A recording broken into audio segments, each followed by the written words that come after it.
74 at Hazelhurst.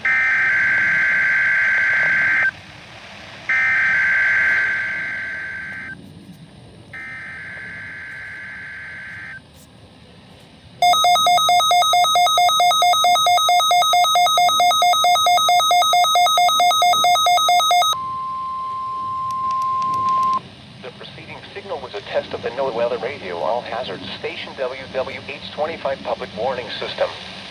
This test is conducted between 11 a.m. and noon each Wednesday. If there is a risk of severe weather, the test will be postponed to the next good weather day. Reception of this broadcast and the alarm tone will vary at any given location. This alarm tone will be activated for hazardous watches and warnings for the following counties: Bryan, Bullock, Kendler, Effingham, Evans, Jenkins, Liberty, Long, Screven, and Hacknell. It will also be activated for tornado, severe thunderstorm, and flash flood warnings only for the counties of Burke, Emmanuel, Montgomery, Shrewdland, and Toombs.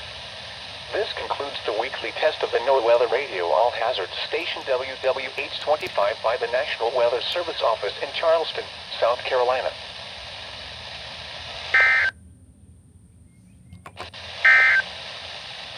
These are the 11 a.m. weather reports.